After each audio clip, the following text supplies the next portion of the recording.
Doctor Avinash जी, महाराष्ट्र से। राज महाराज। राधे राधे महाराज जी, आपके चरणों में कोटि कोटि प्रणाम। महाराज जी, भगवान की प्राप्ति के लिए मनुष्य जन्म है।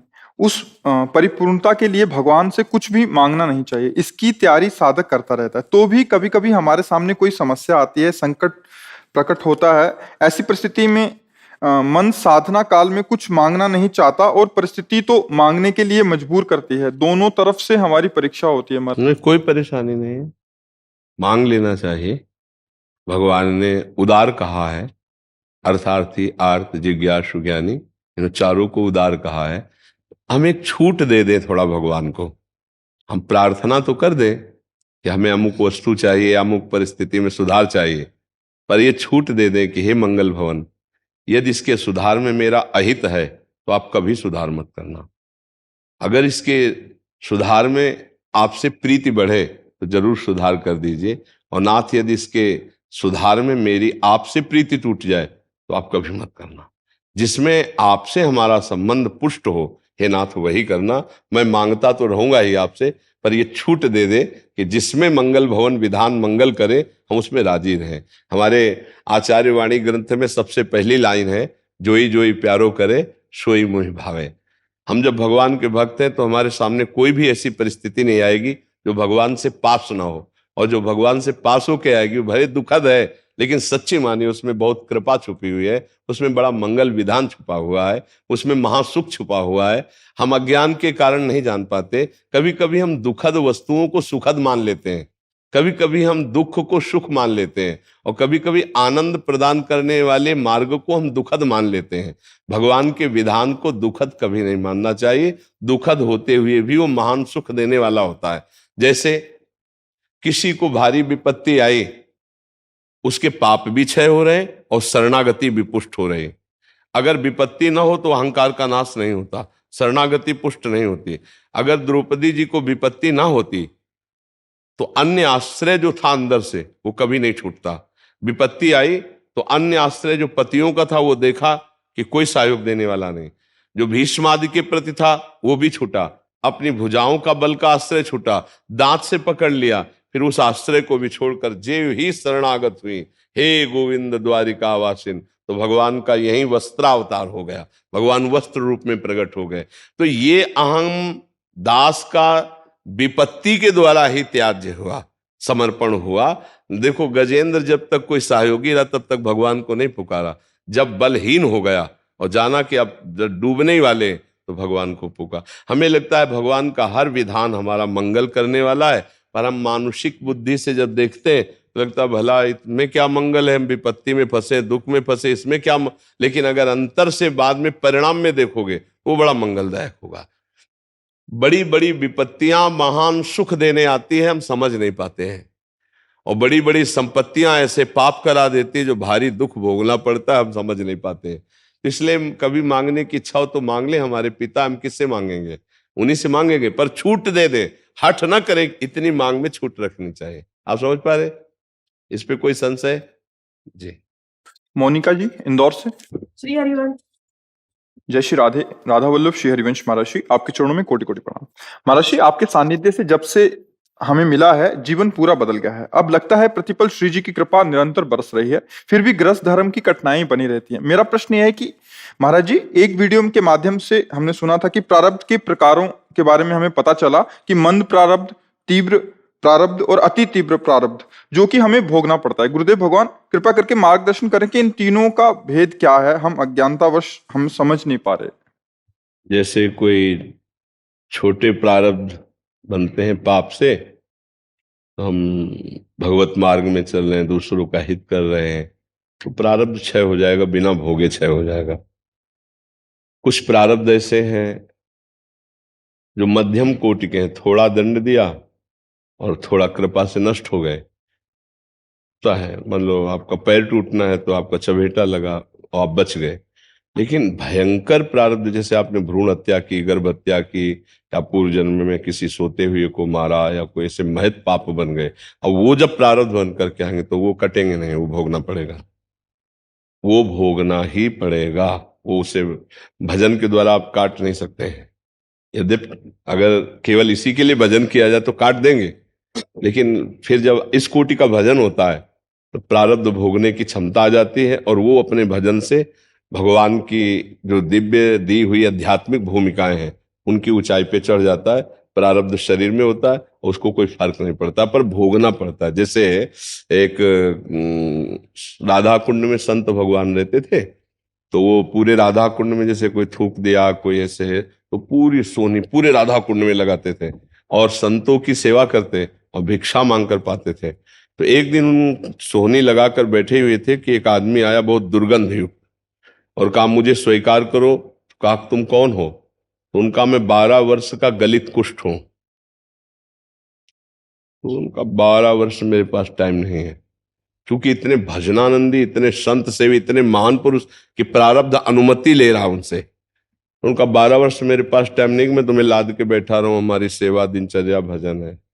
चला गया। दूसरे दिन फिर उनके ध्यान के समय आया और कहा मैं तुम्हारा अशुभ प्रारब्ध हूं, तुम्हें भोगना पड़ेगा।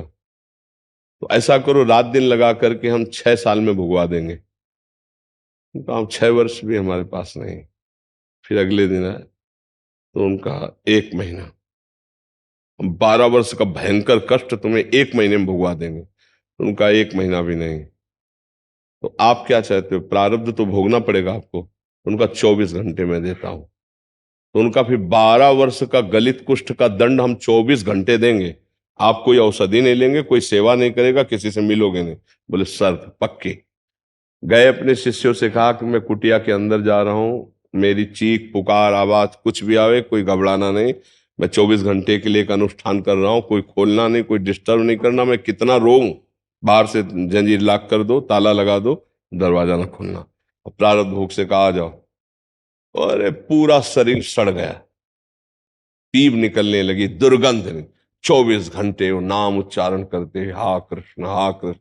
और जो ही 24 घंटे व्यतीत हुआ, पूरे शरीर का कुष्ठ गायब और एकदम स्वर्णिम शरीर बाहर निकल आए। जो पक्का प्रारब्ध है, भारी अपराध है, वो भोगना पड़ता है। थोड़ा कम ज्यादा भले हो जाए। देखो बड़े बड़े महापुरुषों को, जैसे रामकृष्ण परमहंस जी के कैंसर था। अब भगवत प्राप्त महात्मा, अब इनको कैसे प्रारब्ध है ना। जैसे भीष्म जी ने पूर्व जन्म में राजा थे, तो एक सांप को उठाकर ऐसे बमूल के पेड़ में डाल दिया, तो बड़े बड़े कांटों में छेद कर वो कई दिनों तक तड़प तड़प करके मरा। तो 6 महीने बाणों की सैया पर भीष्म जी को भीष्म रूप में पढ़ना पड़ा। और एक कथा आती है मांडव्य ऋषि की, महाभारत में। बहुत बड़े तपस्वी महापुरुष थे, तो उन्होंने तितली को ऐसे बच्चापन में पकड़ा और उसकी गुदा में बम्बूल का कांटा ऐसे लगा के और छोड़ दिया। वो तड़प तड़प के मरी। तो ये हाथ उठाकर तप कर रहे थे मांडव्य ऋषि, और कोई राजा के यहां से चोरी करके कई चोर भगे वहां से, तो उनका पीछा किया गया। वो आश्रम में घुस गए, देखते देखते आश्रम में घुस गए। तो मैं माल सहित तो बंदी बनाए गए। तो उन्होंने सोचा ये बाबा जी नाटक कर रहा है, तपस्या का ये चोर रखता है, ये कैसे आश्रम में आ गए। तो बाबा जी को भी समेट लिया। उनको होश नहीं, वो समाधिस्थ है। राजा के सामने गए तो सामने चोर थे, पीछे संत। उनकी दृष्टि वहां तक पहुंची नहीं, विचार नहीं गया, प्रारब्ध भोगता ना उनका, सबको सूली पे चढ़ा दो। तो सूली की सजा ऐसी होती थी कि जैसे एक भाले जैसी आकृति का यंत्र होता था, आसपास खंबे होते थे, उस पे चढ़ करके और उस पे ऐसे गुदा के द्वार से ऐसे डाल दिया जाता। और वो इतनी घुसी इतनी घुसी इतनी, जैसा और वो तड़प तड़प के कई दिन, बहुत ही मतलब कष्टदायक मृत्यु। सूली की सजा बहुत कठिन थे। पहले ऐसी मृत्यु दंड दिए जाते थे। अब सब तो उसी सूली में हिलगा दिए गए, महात्मा भी डाल दिए गए, गुदा द्वार से ऐसे सूली डाल दी गई। तो महात्मा के जेव ही गुदा द्वार में सूली गई तो चेतना गई। तो योग के द्वारा पद्मासन लगा के उसी पे बैठ गए सूली पे, और वो तो सब मर गए। तो जब दूसरे अपराधी चढ़ाने लाए जाते थे तो उतार दिए जाते थे। वहां प्राय रोज ऐसा होता ही था। तो जब दूसरे अपराधी लाए गए तो चोर तो मरे मिले, और महात्मा पद्मासन, तो वो भाग कर गए, बोले कोई महात्मा है पद्मासन में बैठा सूली।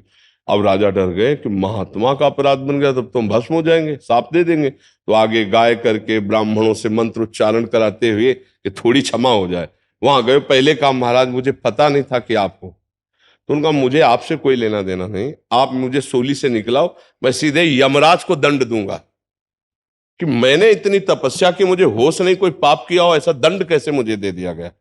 क्योंकि सारा विधान ऊपर सिस्टम से होता है। ऐसे नहीं कि कोई किसी को कुछ भी दंड दे रहा, उसका हिसाब होता है।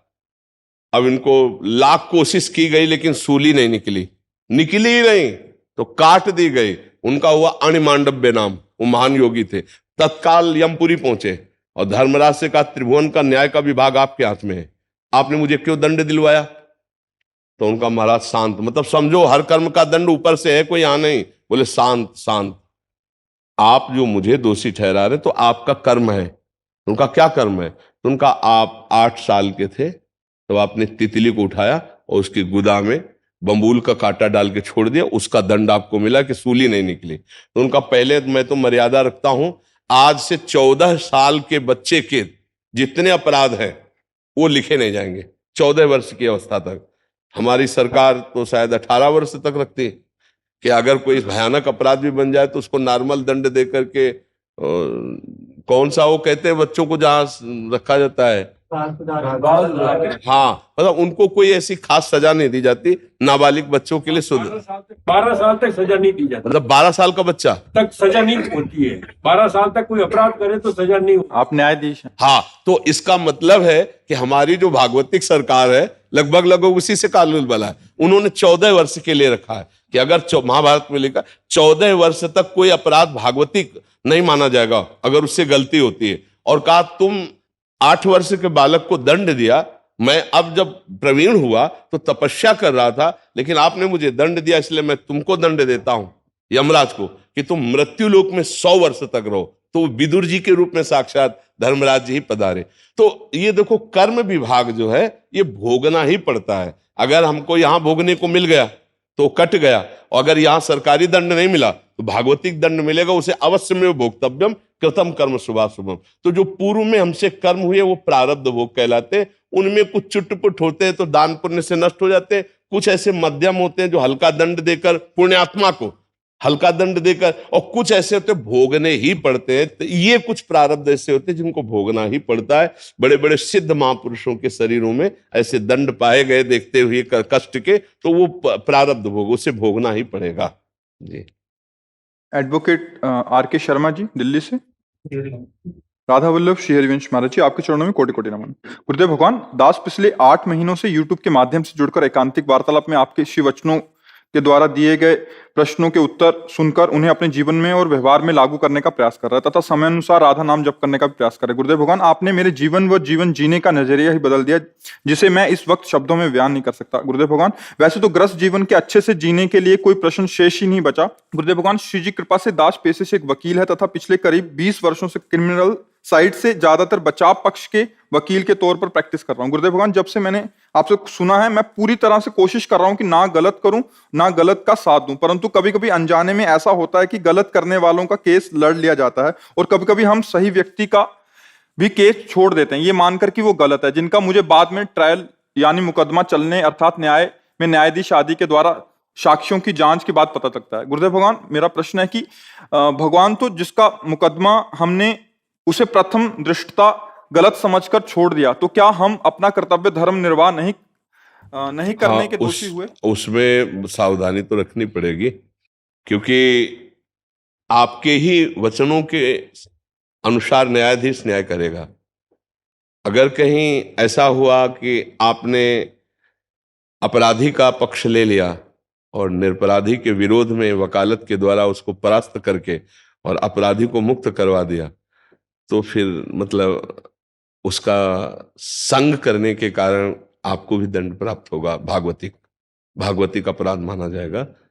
तो इसमें बहुत सावधानी की जरूरत है, क्योंकि जज तो वही निर्णय करेगा जो वकीलों के द्वारा साक्ष्य प्रस्तुत किए जाएंगे, क्योंकि वो भी कोई सर्वज्ञ परमात्मा तो है नहीं ना, वो तो साक्ष्य के अनुसार ही निर्णय करेगा। और आपने साक्ष्य मजबूत ऐसे पेश कर दीजिए कि जो अपराधी है वो मुक्त हो जाएगा और जो निरपराधी है वो दंड भोगेगा। अगर कहीं ऐसा होता है तो उसमें आप लिप्त माने जाएंगे। तो इसके लिए बहुत जान पहचान, बहुत समझ बूझ, क्योंकि आपको वकालत पढ़ाई ही इसी बात के लिए गई है। तो अगर आप कहीं अपराधी का पक्ष लेकर निरपराधी को दंड विधान करवा दिया गया तो इसमें जज का दोष नहीं होता। जैसे एक महानुभाव जज आए थे और इस बात का प्रश्न किया था, तो क्योंकि वो आपके साक्ष्य के अनुसार निर्णय कर रहा है, उसमें सारा का सारा वकील के ऊपर है। दोनों पक्ष के साक्ष्य उपस्थित किए गए और वो अपनी बौद्धिक स्तर से निर्णय कर रहा है साक्ष्य के अनुसार, क्योंकि ना वो वहां उपस्थित था।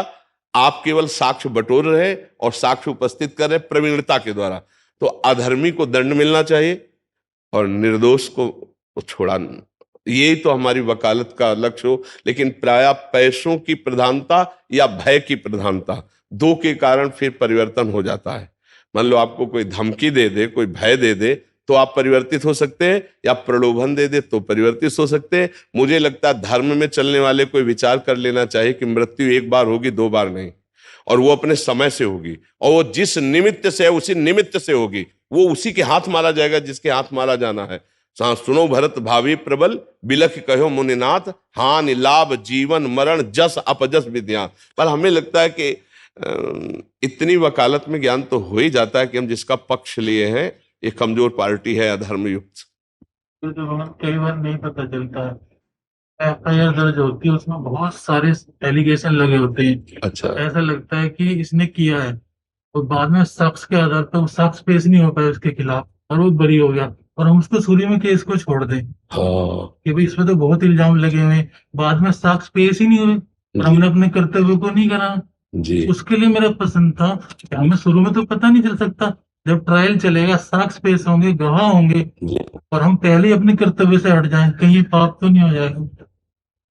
अब इस पर चूंकि आगे का हमको ये ज्ञान नहीं कि आपका उस समय क्या कर्तव्य होना चाहिए, वकालत के विषय में हम हमारा परमार्थिक विषय ना, हम तो केवल इतना जानते हैं कि यदि हमारे हृदय में ये बात कभी भी पता चल जाए कि हम जिसका पक्ष ले रहे हैं तो हम उसको छोड़ ही दें, अधर्म को विजय ना दिलाएं, ये पक्की बात है। से रिलेटेड आगे था मेरा क्वेश्चन कि अब हमें शख्स के बाद पता चला कि जब फीस तो हम बहुत पहले ले चुके हैं ट्रायल शुरू होने से पहले ही, और जब शख्स पेश हुए 2 साल 4 साल बाद तब ये सामने आ और वो उसको सजा होती है, तो उस अर्थ को जो हम ले चुके हैं फीस के रूप में, उसका पाप फिर हम क्या कर सकते हैं? मुझे लगता है कि अगर हमें पता चल जाए कि हम जिसका मुकदमा लड़ रहे थे वो अधर्म युक्त है और उसने मुझे पैसा दिया है और वो पैसा हम ले चुके हैं और हमको वो छोड़ना है, अब वो केस हम नहीं जीतेंगे, नहीं लड़ेंगे, और वो पैसा छोड़ना है,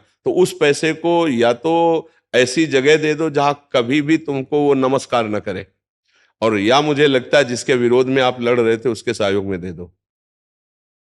जैसा मुझे लगता है धर्म का स्वरूप यह है कि जिसके विरोध में हमने पैसे लिए थे हम उसको पैसे दे देते हैं दूसरे पक्ष को, किसी भी तरह से सपोर्ट करते हुए कि हम अपनी क्षमा याचना के लिए ये कार्य कर रहे हैं। मुझे पता नहीं था, मुझे ऐसे साक्ष्य मिले थे कि आप दोषी हैं, लेकिन बाद में पता चला, मैंने वो केस छोड़ दिया, और मुझे जो भेंट मिली है, आपको जो परेशानियां पड़ी उनके लिए मैं क्षमा मांगता हूं, और ये भेंट आप अपने कर्तव्य में लगा दीजिए, आप अपनी सफाई पेश कीजिए, या आप उसमें तो उत्तम बात है कि पहला तो हम उसको सपोर्ट करें जिसको हमने जाना कि ये निर्दोष है और इसी के दोषी बनाने के लिए मुझे पैसा मिले था, तो मैं उसे दे देता हूं। अगर वो नहीं स्वीकार करता है तो ऐसी जगह दे दो जहां तुम्हें नमस्कार ना, कोई थैंक यू बोलने वाला ना हो। जैसे किसी गौशाला में चुपचाप बिना परिचय के दे दो, या किसी बड़े बड़े चैरिटेबल हैं जहां फ्री औषधियां करवाई जाती हैं, बहुत जगह है जहां संतों की और गरीबों की फ्री सेवाएं होती हैं, ऐसी जगह उसको धन को दे दो जहां तुम्हें नमस्कार कोई ना करे, तुम्हारा आदर न करे, तो आप उससे मुक्त हो जाएंगे। आप समझ पा रहे हैं? और इससे मुझे लगता है कि अगर हम भगवान को साक्षी करके चिंतन करें तो पता चल जाएगा। नहीं गुरुदेव भगवान, शुरू में साक्ष्य नहीं आते हैं, शुरू में जो केस आता है, एफआईआर होती है, कंप्लेंट होती है, अच्छा। तो प्रथम दृष्टया आता है, उसमें साक्ष्य नहीं, साक्ष्य जब ट्रायल चलता है। हाँ, चूंकि अब इस विषय का हमें ज्ञान नहीं है ना, हम तो केवल धर्मयुक्त उत्तर दे सकते हैं, इस विषय को मुझे ज्ञान नहीं ना, लेकिन हमें यह लगता है कि अगर हम भगवान को साक्षी, मुझे जैसा लगता है कि चाहे जज हो या वकील, अगर भगवान को साक्षी करके देखे तो एक दृष्टि में शायद पता चल सकता है। मर्जी इनका ऐसा कहना था, कल मेरी बात हुई थी, ये कह रहे थे कि उसको तो जेल हो गई, वो भी जेल में है, उसके पारिवारिक जन आए वकील के पास, और वो जैसा भी वो तो निर्दोष ही साबित करेंगे उसको अपनी हाँ, बिल्कुल, वार्तालाप हर से। एक वो कहेंगे कि एकदम ये निर्दोष है और आप इसको जैसा भी केस लीजिए। बट एफआईआर आदि में कह रहे कि इनको थोड़ी देर बाद में पता लगता है, इन्होंने उनको बेल करा दिया, ऐसा कुछ ये कह रहे थे, तो मेरे को ज्यादा इसके बारे ज्ञान नहीं था, बट मैंने कहा महाराज जी से आप इसका निर्णय लीजिएगा जैसा। पर जब पता चल जाए, हमें लगता है जब पता चल जाए तब हमें सुधार कर लेना चाहिए। जब पता चल जाए तब सुधार कर मान लो हमें नहीं पता चल रहा, लेकिन हमको पता चला जब लाखों रुपए हम ले चुके हैं, तो हमें उन लाखों रुपए को उसका सहयोग करना चाहिए जिसके खिलाफ में ले चुके हैं, और उससे क्षमा मांगनी चाहिए कि हमें ना पता चलने के कारण हम आपका विरोध कर रहे थे, और ये अर्थ आप अपनी सेवा में ले लीजिए, और मैं क्षमा चाहता हूं जो आपको मेरे द्वारा कष्ट प्राप्त हुआ है, और अब अगर आप मुझे अवसर दें तो मैं अब आपको इस बात में सहयोग कर सकता हूं वकालत के रूप में भी। कभी ऐसा सरकार ने भी पीड़ित को मुआवजा देने की योजना बनाई हुई है। जी, तो उस अर्थ का प्रयोग तो ना करे जिसको हम जान ले कि अधर्म युक्त है, क्योंकि वो फिर प्रश्न हम प्रयोग कर चुके हैं फैमिली पे अपने, उसमें पता तो 5 साल 10 साल बाद ट्रायल के बाद पता तो आप कमाइए और उतना पैसा निकालिए।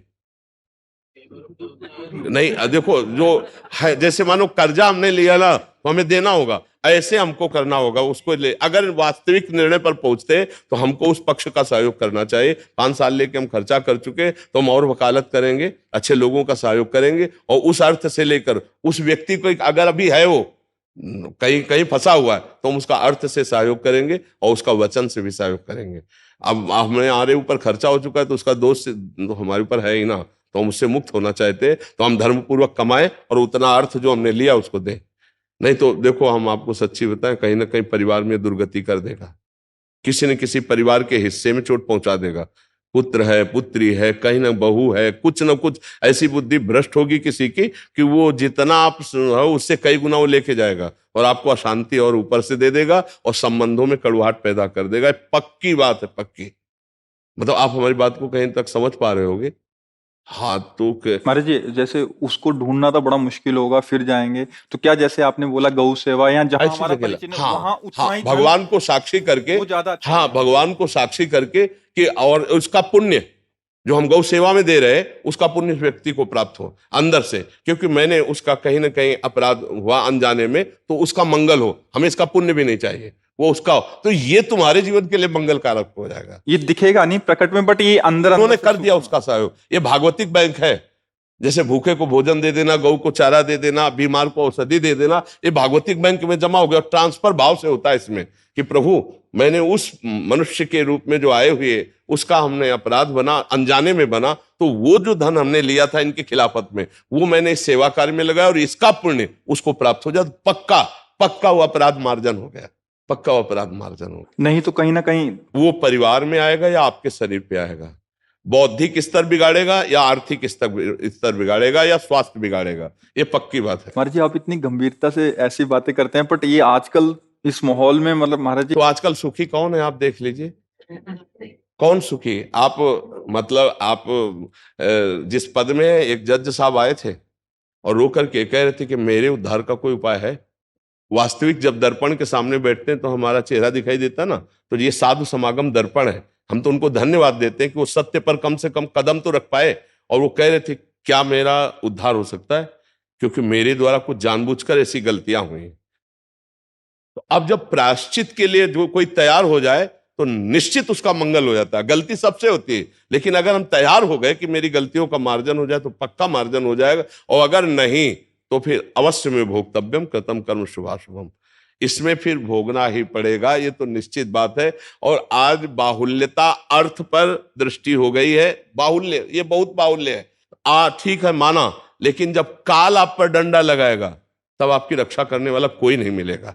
इसलिए धन का दुरुपयोग करके किसी निर्दोष को दंड देना या धन को हम लेकर किसी निर्दोष को दोषी साबित कर देना, ये सब प्रकार से बाधक ही है, तो कभी सुखी नहीं रह सकते। और ऐसे बहुत से मतलब हमारे सामने बड़े बड़े अधिकारी आकर के रोए हैं कि मैं ये नहीं करना चाहता पर ऊपर से मुझे करने के लिए आदेश दिया जाता है, अब मैं इसको क्या करूं, खुली तौर पर बोले मैं इसका क्या। तो ये बात बताओ, अशांति पैदा ही करेगी। महाराज जी, सबको अभी तत्काल चाहिए, अभी धन आया, अभी गाड़ी आई, अभी बस वो परिणाम महाराज जी 10 साल 15 साल मुझे लगता है कि अगर आप कोई ऐसा कर्म कर देते हैं तो वो कर्म आपसे ऐसा कर्म करा देगा जो आप ना चाहते हुए दुर्गति को प्राप्त हो जाएंगे। हम ये कहते हैं कि हमें हमारे पद के अनुसार सरकार दाल रोटी खाने की व्यवस्था देती है, भगवान की कृपा से ऐसा जो जहां है देती है।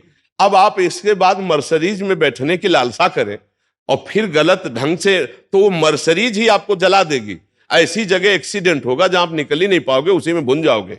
अधर्म आचरण कभी आपको सुखी नहीं कर सकता। ये मतलब खुल के बात समझ लो। हम शास्त्र और संत और समाज तीनों से मिला के कहते, अधर्म आचरण कभी आपको सुख नहीं प्रदान कर सकता। हाँ, धर्म से हो सकता है आप साइकिल से चलो, आपका उपहास लोग करें। अधर्म से हो सकता है आप मर्सिडीज से चले, लोग आपको सलाम करें। लेकिन परिणाम दोनों का समझ लो। तो अधर्म आचरण करने वाला बढ़ता दिखाई दे तो ये जान लेना उसकी अंतिम इच्छा पूरी की जा रही है। अब ये जो है फ्यूज होगा। बहुत हाइलोजन जैसा चमक रहा है 0 वाट में, अगर 14,000 की बिजली मारी जाए तो धज्जियां उड़ जाए। ऐसे धज्जियां उड़ेंगी अधर्माचरण करने वाले को। इसलिए हमारी प्रार्थना, नमक रोटी खाओ और अपने अधिकार के अनुसार चलो। किसी से ऐसी घूस या धन दक्षिणा मत लो जो तुम्हारे परिवार को शोक में मग्न कर दे। बहुत कभी कभी ऐसे गलत आचरण हो जाते हैं कि बड़े निर्दोष और गरीब पिस जाते हैं, क्योंकि उनके पास ऐसी व्यवस्था नहीं होती। अर्थ में सबूत बहुत बड़े बड़े इकट्ठा हो जाते हैं। ये जो क्रिमिनल लोग होते हैं ना, इनको भगवान इतनी बढ़िया बुद्धि दिए हैं अपने बचाव पक्ष की कि वो मतलब इतने साबूत इकट्ठा कर लेंगे कि आपको प्रमाण मिलने लगेगा कि सही है। लेकिन भगवान है वो कहीं ना कहीं फिर वो अनुभव करा देते हैं कि गलत तो गलत ही होता है। हमारे एक नारायण स्वामी जी जज थे, वो संत बने तो इसी बात से बने। जब एक को फांसी की सजा निश्चित कर दी तो रो के बोला कि अब सजा तो आपने कह दी, लेकिन फिर भी मैं कहता हूं निर्दोष हूं। तो उनके हृदय में आया कि हे भगवान, क्या ये निर्दोष है? अगर ये निर्दोष है तो साक्ष्य हमारे सामने, हम उनके अनुसार निर्णय कर रहे हैं। हे भगवान, यदि कोई ईश्वर है, कोई परमात्मा है तो मुझे हृदय में संकेत करे, मैं 5 मिनट देता हूं, मुझे संकेत करे कि सही है। 5 मिनट में हृदय में आया कि बिल्कुल सही है, इसका कोई अपराध नहीं है। तो उनका गजब हो गया, मैंने फांसी की सजा दी और निरपराध है। भगवान अंदर कह रहे निरपराध है, तो भगवान मुझे साक्ष्य दीजिए, एक बार मुझे प्रमाणित कीजिए कि यह निर्दोष है। पीछे की अदालतों से फिर जब साक्ष्य एकत्रित होते हुए उसको बचा लिया, इसके बाद इस्तीफा दिया और हिमालय की तरफ गए कि अब मैं अपने जीवन को भगवान के चरणों। अब वो इतने प्रवीण थे कि जिससे कहें कि मैं जज था, मेरे पास प्रॉपर्टी है, मैं वो सब दूंगा, मुझे दीक्षा दे दो, तो सब कोई तैयार। उनके मन में था कि जो मेरे जज पदवी सुनकर, मेरा ऐश्वर्य सुनकर मेरी तरफ घृणा दृष्टि से देखे, मैं उसको गुरु बनाऊंगा। जो मुझे जज देखकर, मेरी प्रॉपर्टी को देखकर दीक्षा देना चाहे, मैं उसे कभी गुरु नहीं बनाऊंगा। तो ऐसा मिले ही नहीं। तो उन्होंने विचार किया कि अब मुझे भगवान की प्राप्ति करनी है, तो मैं पहाड़ से गिरकर नाथ को अपना जीवन दे देता हूं, प्रभु को जीवन दे देता हूं। ऐसा उनके मन में विचार। तो जे ही पहाड़ में चढ़कर नीचे की तरफ गिरने थे तो पीछे से ऐसे भगवान सर्वव्यापी है और देखा एक संत। तो उनका क्यों ऐसा क्यों करना चाहता है? बोले मुझे गुरु नहीं मिल रहे जो मुझे भगवत प्राप्ति करा सके। तो बोले नारायण नारायण नारायण नारायण, और अंतर ध्यान। बस उन्होंने पकड़ लिया। एक टाट की केवल लंगोटी लगाते थे और नारायण नारायण नारायण नारायण नारायण इतना नाम जप किया कि भाई जी हनुमान प्रसाद पोद्दार जो राधा बाबा जब गीता वाटिका में थे तो जब उनके से मिले तो उनकी नस नस में नारायण नारायण चल रहा था। वो एक नली ऐसे कहीं भी लगा दो, ऐसे पाए और कान में लगाओ तो आपको कहीं से भी सुनाई देगा नारायण नारायण ना। इतना नाम रात दिन नारायण स्वामी जपे कि नारायण में हो। और वो जज स्वामी कहे जाते थे, पहले जज थे, वैराग्य इसी बात से हो गया उनको। तो हमें लगता है हमारा जीवन का लक्ष्य श्री भगवान है।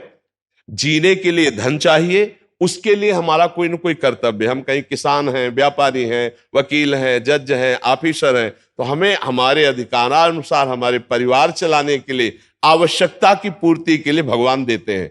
अनावश्यक मांगों के लिए फिर आपको गलत कदम उठाने पड़ेंगे। आवश्यकता की पूर्ति तो हमें लगता है सबकी भगवान करते हैं। क्यों? अब जैसे परिवार है और चला तो हो सकता है आप स्कूटी पे चल पावे, आपके पास पैसा नहीं, लेकिन आपको जब सामने वाला एक वकील होकर के इतनी महंगी कार में चलता है और हम वकील होकर एक स्कूटी पे चलते हैं तो आपको अपनी बेइज्जती महसूस होगी कि यार अब कुछ भी हो, बस फिर यहीं से हमारा धर्म चला जाता है, हमारा कर्तव्य चला जाता है, हमारा जीवन आगे चलकर बहुत ही गंदा और संकटपूर्ण हो जाता है।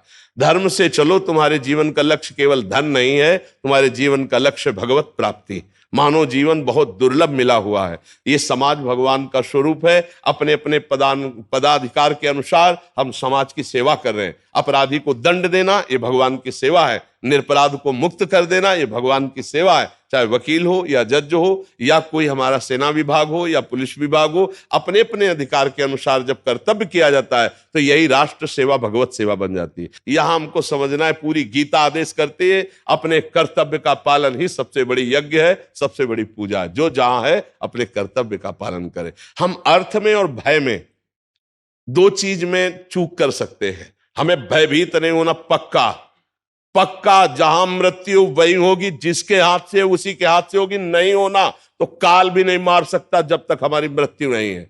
ये पक्का बिल्कुल अच्छे से समझ लो, निर्भय हो जाओ। और रही अर्थ की बात, तो भगवान जितना हमारे प्रारब्ध में लिखा है, हम गलत नहीं करेंगे, वो हमारे घर अपने आप सुख संपत्ति आ जाएगी। और अगर नहीं लिखा है तो गलत करके चाहे जितने करोड़ों कमा लो, तुम्हारे वहां जाते ही वो आतंक पैदा हो जाएगा, सब नष्ट हो जाएगा, सब दुख पैदा करने वाली बातें बन जाएंगी। ऐसे भयानक रोग हो जाएंगे जो जिंदगी भी खराब कर देंगे और पैसा भी खराब कर देंगे। बहुत आनंद से जीने के लिए धर्म पूर्वक जीवन चाहिए। देखो, भगवत मार्ग में चल रहे हैं, कष्ट है, बीमारी है, पर क्या ये अपना प्रभाव दिखा रहे?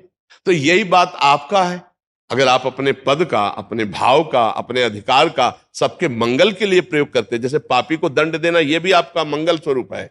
अपराधी है, उसको दंड देना है, भगवान की पूजा है। अगर अपराधी को दंड नहीं देते तो ये अपराध बन जाएगा, आपका अपराध बन जाएगा। तो इसलिए हमें लगता है अपने अपने कर्तव्यों का पालन करें, नाम जप करें और लक्ष्य बनावे कि इसी जन्म में मुझे भगवान की प्राप्ति हो, मैं कर्म बंधनों से मुक्त हूं। कम से कम मनुष्य बनाऊं तो अब सुअर कुत्ता न बनना पड़े, हमको नीच योनियों में न जाना पड़े, समाज की सेवा करूं, आनंद पूर्वक जीवन व्यतीत करूं। जी देवल जी, राधे राधे। जी इनका इसी के साथ का एक क्वेश्चन है। महाराज जी, आपके चरणों में कोटि कोटि प्रणाम। महाराज जी, पढ़ाई क्यों आवश्यक है? क्योंकि अभी हमें यही सिखाया गया है कि अगर पढ़ाई करोगे तो उच्च पद प्राप्त होगा, अच्छा धन कमाओगे। क्या धन कमाना ही पढ़ाई करने का लक्ष्य? नहीं नहीं, बहुत सुंदर है पढ़ाई पढ़ना। अच्छे पढ़ लिख करके अगर मास्टर बने, डॉक्टर बने, कुछ भी बने, तो आप हमारे राष्ट्र सेवा करेंगे। धन तो एक गौड़ विषय है, गौड़ का मतलब दूसरे नंबर का विषय है। धन मिलेगा, उससे शरीर पोषण होगा, परिवार का पोषण होगा, वो बात अलग है। लेकिन हम केवल जीने के लिए मनुष्य थोड़ी बने, हमारा एक कर्तव्य है। हम राष्ट्र सेवा में, हम एक डॉक्टर बने तो हजारों की जिंदगी बचाएंगे, मास्टर बने तो हजारों को पढ़ा लिखा कर। अपने लोग स्कूले में तो पढ़े हैं ना, तो राष्ट्रपति और प्रधानमंत्री कहां पढ़े? स्कूले में तो पढ़े हैं ना। तो अगर मास्टर बनेंगे तो तुम्हारे स्कूल से पता नहीं कौन कौन पढ़कर क्या क्या बनेगा। आप कुछ तो बनेंगे ना भारत के, कुछ तो होंगे, एक हिस्सा तो होंगे कहीं ना कहीं समाज सुधार के। तो उसका लक्ष्य क्यों ये रखे कि धनी लक्ष्य है, राष्ट्र सेवा लक्ष्य है? आप कुछ, एक किसान है तो 100 मन गेहूं पैदा करता है, 100 मन थोड़ी खा जाता है, वो समाज की सेवा में जाता है। भले अर्थ लेता है, लेकिन अर्थ बात अलग है। अर्थ खाओगे क्या? खाओगे तो अन्न ही ना। तो वो पैदा करता मेहनत से, तो राष्ट्र का सेवक हुआ कि नहीं हुआ? एक चंद रुपए मेहनत बलपूर करके अन्न पैदा किया और बड़े बड़े सब देश विदेशों में अन्न जाता है, लोग खाते हैं। हर व्यक्ति का राष्ट्र सेवा में योगदान है। तो हम राष्ट्र सेवा की भावना रखें, समाज सेवा की भावना रखें। समाज में भगवान विराजमान, उन्हीं की सेवा के लिए धन की प्रधानता क्यों रखे? और जो धन की प्रधानता रखता है वो बड़े बड़े पदों में जाकर भी भ्रष्ट हो जाता है, नष्ट हो जाता है, जेल भोगता है। कोई भी हो, आज नहीं तो कल जब तुम्हारी बात खुलेगी तो तुम्हारा पोजीशन नष्ट हो जाएगी, तुम्हारी इज्जत नष्ट हो जाएगी, तुम्हारी पदवी नष्ट हो जाएगी, है नहीं हो जाएगी। तो आप ये समझो, धन की प्रधानता रखना हमें तो नहीं अच्छा लगता। पढ़ लिख करके बड़े बड़े ऑफिसर बनते हैं, हमारे राष्ट्र सेवा में है, प्राणों की बाजी लगा देते, तो धन ही प्रधान हुआ क्या? धन प्रधान होता तो फिर प्राणों की बाजी क्यों लगा देते? तो मुझे लगता है धन की प्रधानता नहीं रखनी चाहिए, कर्तव्य की प्रधानता रखनी चाहिए। धन तो मिलेगा ही, धन तो मिलेगा ही, परिवार कैसे चलेगा, शरीर का पोषण कैसे होगा? तो उचित धन तो मिल ही रहा है। लेकिन हम बेईमानी, अधर्म पूर्वक धन कमाने की चेष्टा न करें, अपने कर्तव्य का पालन करने की। कर्तव्य का जो पालन करता है तो ईश्वर उसके चरण चूमता है, और जो ईश्वर के लिए जाता है वो कर्तव्य को खो देता है। जो कर्तव्य को खो देता है वो समाज के लायक नहीं रहता, समाज के लायक, मुंह दिखाने लायक नहीं रहता। जो अपने कर्तव्य से चूक जाता है, नहीं, आप विचार करके देखो, आपको तो सब समाचार सुनने को मिलते हैं, कौन कहां भर्ती हो गया, कौन कहां बंद हो गया, कौन कहां हो गया। क्यों? कर्तव्य से चूक हो गई। आप अपने पद का दुरुपयोग कर दिए, आप कर्तव्य, आज जो संतों की वाणी में कह रहे थे, जो अधर्म पूर्वक धन लेकर के और अधर्म पूर्वक अपने पद का दुरुपयोग करता है, वो कुछ भी कर ले, वो विपत्ति में 6 प्रकार से विपत्तियों में फंसा जाता है। आज उसकी चर्चा हुई थी। उसमें अगर जो सत्संग सुबह सुने होंगे तो उसमें ये चर्चा थी। तो हम धन की प्रधानता रखने में बिल्कुल हार जाएंगे, बिल्कुल हार जाएंगे। जो धन की प्रधानता के लिए नौकरी करता है, धन की प्रधानता के लिए पद, वो कर्तव्य का पालन नहीं कर सकता, वो चूक कर देगा। दो आदमी आए, उसमें एक गलत है, एक सही है। जो गलत है, धन की प्रधानता यदि आप रखते हैं तो आपको 10 लाख रुपया देगा, वो कहेगा हमको छोड़ दो, उसको बंद। आप ऐसा कर दोगे, जब आप ऐसा कर दोगे तो आप गलत हो गए। आज नहीं पकड़े गए तो एक दिन पकड़े जाओगे, तो न परिवार तुम्हारे पास रह पाएगा और न तुम परिवार के पास रह पाओगे, फिर बहुत बुरी तरह तुम्हारी दुर्गति होगी। नहीं होगी? आप देखो ना, कर्म ऐसा बिगड़ जाता है जो ना खुला होने पर भी आपको दंड दे देगा।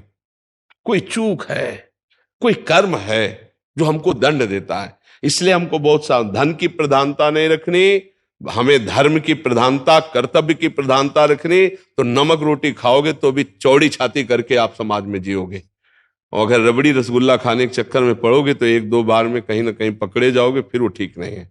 तो धन की प्रधानता क्यों रखे भाई? क्यों? आप बताइए ना। आप प्रश्न करता है, हम कह रहे धन की प्रधानता के लिए हम क्यों ऐसा लक्ष्य रखें कि हमारी पढ़ाई लिखाई का उद्देश्य धन? तो देखो ना, पढ़ाई लिखाई करके बहुत ग्रेजुएट होते हैं और अपराध के द्वारा धन कमा रहे हैं, अपराध कर रहे हैं, दूसरों के धन का अपहरण कर रहे हैं। बहुत वो देश सेवा में लगा देते, वही माइंड आप दूसरों की रक्षा में लगा देते तो कितने। तो हमें लगता है धन प्रधानता रखने से हमसे चूक हो जाएगी, हमारी पढ़ाई बेकार चली जाएगी, हमारा सब कुछ नष्ट हो सकता है। हम राष्ट्र की, समाज की सेवा की प्रधानता रखें, धन की नहीं। क्यों? हाँ, समाज की प्रधानता, ये समाज भगवान का स्वरूप है। धन तो मिलेगा ही मिलेगा। भाई हमारी सरकार नहीं दे रही क्या? उचित भरण पोषण की व्यवस्था सरकार भी कर रही, और कुछ कुल परंपरा से सबके कुछ न कुछ खान पान की व्यवस्था खेती की भी होती है। तो हम समाज सेवा करें, राष्ट्र सेवा करें, जिससे भगवान प्रसन्न हो जाए, धर्म की रक्षा हो, हमारा राष्ट्र समृद्ध हो। तो हम भी उसी में तो हैं, हम भी सुखी रहेंगे। और ऐसा क्या कि इकट्ठे हमने ऐसी गलती कर दी कि सब नष्ट भ्रष्ट हो गया। परिवार वाले पढ़ा लिखा कर गर्व करते हैं कि हमारा बच्चा अमुक जगह है, और जब बच्चा से गलती हो जाती तो ये बोलना मुश्किल हो जाता है कि हमारा बच्चा अमुक जगह था। रिश्ते नाते परिवार सबके मतलब चेहरे उदास हो जाते हैं, और वो उसका स्वयं जीवन संकटपूर्ण फंस जाता है। इसलिए बहुत धन की प्रधानता ना रखा जाए, धन तो मिलेगा ही, अपने कर्तव्य की प्रधानता रखी जाए। समाज सेवा, राष्ट्र सेवा, धर्म पूर्वक कर्तव्य का पालन, तो समाज सुखी हो जाए। ठीक है ना भाई? हाँ, ये नौजवान सब भाई इस बात पर ध्यान दे, धन का महत्व रखने से हानि हो जाएगी। धन का महत्व है ना, तो ना जीव का महत्व रह गया, ना समाज का। धन की जहां महत्ता, मुझे लगता है वहां गलती हो ही जाएगी, वहां हमसे त्रुटि हो जाएगी। अगर धर्म का महत्व है तो बात बन जाएगी। तो ऐसे आदमी का जीवन नर्क हो जाता है, जिसके अंदर धन धन केवल धन चाहिए, वो निश्चित पतित हो जाता है। धर्म और कर्तव्य और राष्ट्र सेवा, ये सुख का समय, ये हमारी सुख की समझ है, इसी से हम सुखी होंगे। देखो, कोई भूखा हो, उसको रोटी पवा के देखो, एक दिन तुम भूखे रहो तो देखो कैसा लगता है। सच्ची बात, तुम अच्छे अच्छे पदार्थ पाकर उतना सुखी नहीं होगे। जिस दिन तुम किसी भूखे का पेट भर दोगे और तुम भूखे रहोगे, उस दिन तुम्हें जो आनंद मिलेगा वो अच्छे अच्छे पदार्थ पाने से नहीं मिलेगा। इसलिए बहुत पर उपकार, परहित सरिस धर्म नहीं भाई, ये सब भगवान के स्वरूप है। जिसको जो कर्तव्य मिले, अपने कर्तव्य का पालन करो, भगवान प्रसन्न हो जाएंगे। तो सबसे बड़ा धन है संतोष धन। हृदय में चैन है, शांति है, संतोष है, आप सुखी हो। संतोष नहीं तो अरबों रुपया तो भी कुछ नहीं है, कुछ नहीं है। रुपये का बहुत बुरी तरह नाश है, बहुत बुरी तरह नाश। अगर बुद्धि नहीं है, ठीक से दिमाग नहीं काम कर रहा है, तो रुपये के लिए अपना नाश, और रुपया आ भी गया तो बहुत बुरी तरह नाश।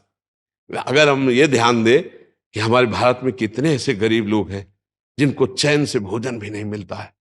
धन का सदुपयोग ये है कि हमारे कितने गांवों में ऐसे गरीब भाई हैं जिनको मिर्च और रोटी पेट भरने के लिए नहीं। आप सच्ची मानना, अगर हमारे भारत का धन भारत में ही रहे और भारतीय ऐसे नागरिकों को जाए तो वो आशीर्वाद देते कि बेटा और बहू तुम्हारे सुखी रहे। तो हमारी तो बात थोड़ा कम अच्छी लगेगी सबको। सही बात तो सारे चल रहे हैं, जितने भी आपकी बातें हैं सब सुधर रहे हैं, जिंदगी बन रही है सब। हम यही चाहते हैं। हमारे माँ बाप को ही नहीं पता था कि हमारी जीवन कैसे बनेगा, लेकिन आपने जो हमारा जीवन सुधारा है ना, वो हमारा जीवन। नहीं, हम सब भारतवासियों की ऋणी है जो हमारी बात मान रहे हैं। हम धन्यवाद उनको देते जो हमारी बात मान रहे। आप सब हमारा बड़ा सहयोग करें। आज सत्संग में भी कहा, हम सबको प्रणाम कर रहे हैं कि इस कलिकाल में ऐसी मलिन अवस्था में आप एक संत की बात मान रहे हैं, आप बाबा जी की बात। जीवन ये है कि हम हमने क्या कर्म करेंगे जो आप जैसे हमारे धन महाराज जी मिले जो हमारा जीवन सुधर गया। नहीं, वो भगवान की विशेष कृपा है कि हमने क्या कर्म किए होंगे कि हमारे भारतवासी बात मान रहे, बस इतनी बात है। हाँ बाबा जी, हम नेपाल से भी मान रहे हैं बाबा जी। महाराज जी अब तो बच्चे भी आपके गुणगान गाते हैं। बस हम श्री जी की, ठाकुर जी की, गुरु जी की कृपा है कि जितने दिन शरीर रहे हमारे भारत की सेवा में रहे। शरीर हमारा बस भारतवासियों की सेवा में, विश्व सेवा में है कि सबका मंगल हो, सबका। अच्छा देखो, अगर हम जरा भी स्वार्थ बुद्धि रख ले तो अभी प्रभाव खत्म हो जाएगा, ध्यान रखना। ये केवल आपके मंगल के लिए है, कोई स्वार्थ बुद्धि नहीं है। इसीलिए आप देखो, पशु भी अपना हित अहित जानता है, मनुष्य तो जानता है ना। चालबाजी छुपती नहीं है और प्रेम भी नहीं छुपता, दोनों बातें। तो ऐसे ही भलाई और बुराई सबको ज्ञान है। तो आज जो हमारे भारतवासियों का कुछ भी परिवर्तन हो रहा है तो गुरु प्रताप से केवल अंदर लक्ष्य यही है कि सबका परिवर्तन हो जाए, सब सुखी हो जाए, इसीलिए परिवर्तन हो रहा है। अगर इतना भी स्वार्थ होता, स्वार्थ की गंध भी होती तो ये परिवर्तन नहीं होता। प्रवचन तो लाखों प्रकार से हो रहा है, लेकिन परिवर्तन तभी होता है जब केवल आपके कल्याण के लिए प्रवचन हो, जब मन वचन कर्म से पूरी साधना करके। हम ये चाहते हैं हमारे भारतवासियों का कल्याण हो, इनका मंगल हो। हाँ, सबका मंगल हो, सब सुखी रहो और गंदे आचरण छोड़ो, गंदे आचरण छोड़ो, इसी में परम मंगल है। ये जो गंदे आचरण है आपके जीवनी शक्ति को नष्ट कर रहे हैं। आपकी श्वासें बहुत कम हैं और बहुत कीमती हैं। 50 वर्ष की कमाई हुई संपत्ति से 5 श्वासें भी नहीं खरीद सकते। ऐसी श्वासों में यदि राधा राधा कृष्ण कृष्ण बोलते हुए अपने कर्तव्य कर्म को करो तो परलोक भी बन जाएगा और ये लोक भी अच्छा हो जाएगा। तो इसलिए नहीं, नशा मत करो, गंदी बातें मत करो। अच्छे मनुष्य जीवन अच्छाई के लिए मिला, दूसरों को सुख प्रदान करो और राधा राधा नाम जप करो, भगवान नाम जप करो, इसी में सबका मंगल है।